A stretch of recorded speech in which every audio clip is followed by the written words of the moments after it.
네. 우선 제가 좋아하는 성경 구절을 말씀드리면서 시작하도록 하겠습니다. 시편 37편 23절에서 24절. 여호와께서 사람의 걸음을 정하시고 그의 길을 기뻐하시나니 그는 넘어지나 아주 엎드러지지 아니함은 여호와께서 그의 손으로 붙드심이로다. 어디서부터 어떻게 시작을 해야 할지 모르겠습니다. 몇 년 전부터 꼭 한 번은 간증을 해야겠다고 생각은 하고 있었지만 막상 하려니 좀 막연해집니다. 우선 지금까지 살아오면서 기쁜 순간들을 먼저 이야기하고 우울했던 순간들을 이야기하고자 합니다.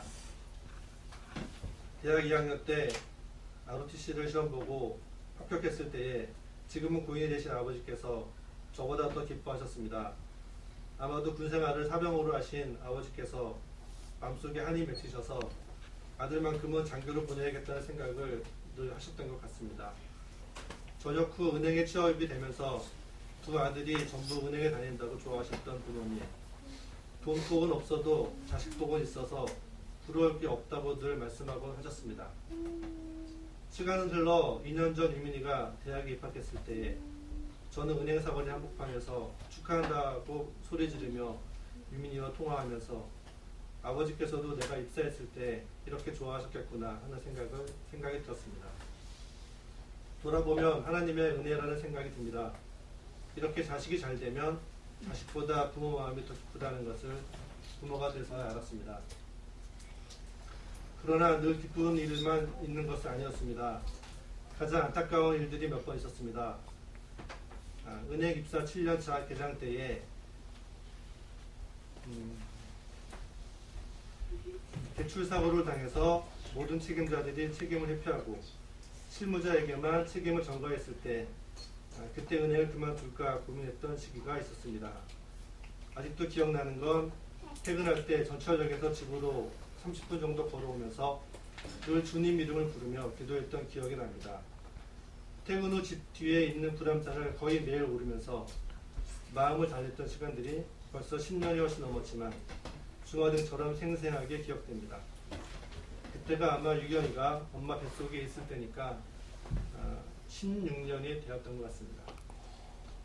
당시만 해도 어릴 때라 마음에 큰 상처가 되었지만 돌이켜보면 주님께서 잠잠히 지켜보시고 함께 해주셨던 시간들이었기에 감사로 다가옵니다.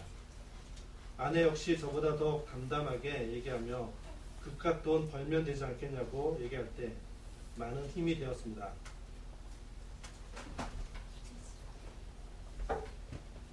시간이 흐르면서 저만 나이를 먹는 줄 알았는데 부모님께서는 그 자리를 하염없이 계속 지키고 계시지 않으셨습니다.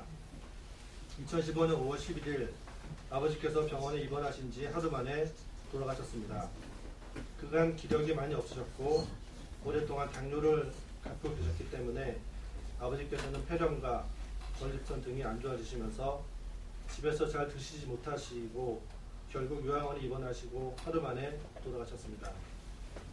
그 이듬해 1월 31일 장인어른께서도 갑작스러운 췌장암 말기 판정을 받으시고 결국 천국으로 가셨습니다. 두 분 다 얄궂은 세상세를 하셨습니다. 야곱의 고백처럼 험악한 인생길을 사시고 돌아가셨기에 창세기에 나오는 야곱의 고백을 저는 좋아하게 되었습니다. 인생길은 과거에도 현재도 그리고 미래에도 장밋빛 인생길보다는 고난의 연속길이라는 표현이 더 어울리는 것 같습니다. 한평생 일만 하시고 돌아가신 장인어른, 한평생 돈벼락 맞는 게 소원이라고 하시며 사신 아버지, 두 분을 똑같이 화정터에서 보내드리면서 인생은 참 무상하다고 생각을 하였습니다. 천국 소망이 아니면 우리 인생 길이 얼마나 헌망할까 생각했습니다.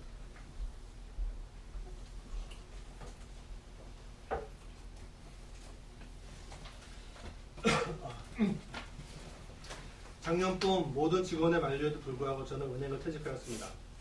여러 가지 이유가 있겠지만 가장 큰 이유는 특별퇴직금으로 부채를 정리하는 방법 외에 다른 방법이 없었습니다. 퇴직 후 근무할 직장을 마련하고 치밀하게 준비하였는데 뜻하지 않는 일로 한 달여 만에 직장을 나오게 되었고, 기도하면서 일을 찾던 중에 에베소서 2장 10절에 나오는 우리는 선한 일을 위해 지음 받았다는 말씀을 묵상하고 선배의 권유로 법률사무소에서 개인 회생 및 파상 상담 업무를 하며 빚으로 고통받는 사람들에게 희망을 주는 일을 하고 있습니다. 두서없이 저의 이야기를 하였습니다. 사실 힘겹고 어려웠던 일들이 더 있었지만 어디 힘든 일이 저만 있겠습니까? 시련은 있어도 실패는 없다는 어느 사업가의 이야기를 전 좋아합니다. 48년의 인생길 속에 기쁨과 시련이 공존하면서 때론 마음 아파 눈물 흘릴 때도 있었고, 힘이 들 때 하늘을 쳐다보며 하나님께 하소연도 많이 하였습니다. 사랑하는 아들에게 힘겨움을 주시는 이유도 많이 물어보았고요. 그럴 때마다 하나님은 아무 말씀이 없었습니다. 잠잠히 저의 말을 듣고만 계신 것 같았습니다.